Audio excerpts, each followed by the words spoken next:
This podcast is brought to you by Radio 786. What's happening with the Democratic Alliance is the question that supporters and I suppose those that are interested in political parties and what happens in political parties have been looking at because the party has long been anchored by its claims to have clean governance and procedural integrity. But now it's dealing with allegations of whitewashing internal issues. This, of course, has led to some serious questions about accountability within the Democratic Alliance, and this took center point between the very public fight between John Steenhuisen and Dion George. And as it stands right now, there's a conference coming up, and the almost consensus, Mbasa Mvenene, political analyst on the line with us. A very good morning to you. The consensus that I'm hearing is that some are terribly unhappy with John Steenhuisen and whether he could take the party forward, and potentially looking at a replacement, but that isn't quite an easy ask at this time. Good morning. Morning to you and morning to your listeners. Well, I know from what I've read and from what I've seen, I can agree with you, but I think if one were to be honest with an understanding of internal party dynamics, I think that John Steenhuisen is definitely part of the more dominant or more core faction within the Democratic Alliance, as I believe he's aligned with Helen Zille, who is, of course, very influential inside the party. And this issue around Dion George, of course, was a little bit messy. Not only did John Steenhuisen have him removed from the government of, supposed national unity, but also, the internal really public spat that really shows just how ugly politics can become. The question, of course, that many have not quite answered is whether John's motivations for removing Dion George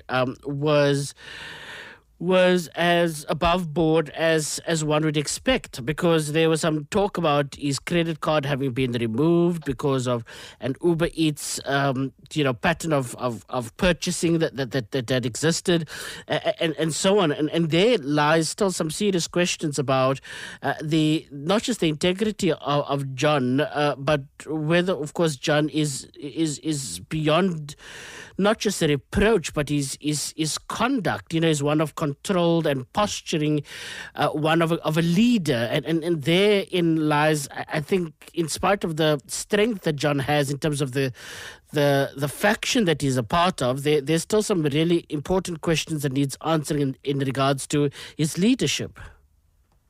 Yeah, I think that's true because if you look at what the DA says or how they posture themselves publicly and how they kind of present themselves as an antithesis to the centralized African National Congress, one wouldn't expect what, for instance, Dion George is alleging as happening inside the Democratic Alliance. And I believe, as someone who's been observing this, I haven't heard I would say a convincing reason for Dion George's dismissal, first as minister, and that which led to his resignation inside the party. But if what George is arguing is true, then it then indicates or should indicate to members of the DA or the voting public that now that the Democratic Alliance has transcended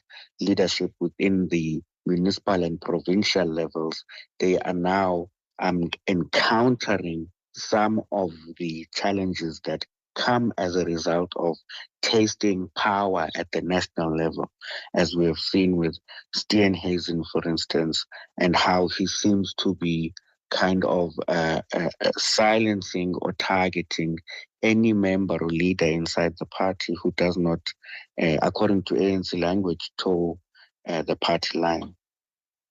And with the upcoming conference of the Democratic Alliance and, the rather damaging internal battles that have been taking place, is there anybody, I know we started out by talking about, it would appear that there's a ceiling of some sort that exists at the moment within the Democratic Alliance. The name that often comes up is Jordan Hill-Lewis to potentially replace him, but Jordan has often said he won't run against his friend. So with so much at stake in the local government election coming up this year and the next general election that could determine the balance of power within a coalition government, I suppose the stakes are quite high for the Democratic Alliance. I mean, the stakes have never been higher. And just on Jordan's comment that, he couldn't stand against his friend. Look, I think we've seen this in the EFF. I mean, in politics, there are no permanent friends. There are no permanent enemies. There are only permanent interests. And now that the stakes are higher and the DA and its members are now contesting for national leadership, knowing that winning the elective conference could translate into one becoming a minister, or potentially in 2029, it could potentially translate into one or two members of the DA securing extremely important ministerial positions in a then revised version of the GNU, means that at this point we cannot take anyone's word when they say that they would not be contesting. I also believe that the Minister of Education also raised her hand, saying that she also has an interest in the national leadership structure of the Democratic Alliance. But I think the fact that they have this elective conference before a local government election is not really strategic on their part, because these kinds of contests tend to create kind of divisions. They result in others being unhappy and others potentially sabotaging the party. And so these kinds of things should be happening after an election, from my point of view. Yeah. A quick one, because I am out of time, on a separate political matter, which I'm certain you've been keeping an eye on. Is Julius Malema going to jail? Nah, I can't really answer you on that one. I don't suppose anybody can without the judge actually delivering a judgment. But it's pretty wild. I mean, the court last week, the essence, I suppose, of Malema's argument is that a fine is applicable as opposed to jail time, which, the question here is, will the judge or the judiciary be amenable to something like that to avoid a potential political fallout, or is this a test for our political system that really nobody is above the law? From my view, I believe that this is a test for our legal system. I don't think that members of the judiciary should make decisions because they fear potential political fallout. I think that the law should apply equally to every person, whether they are powerful or powerless. That is at least my view regarding this matter. And let's see where the judgment will find itself when it does so get delivered. Thank you very much. Basam Venene, political analyst, on the line with us there. This podcast is brought to you by Radio 786.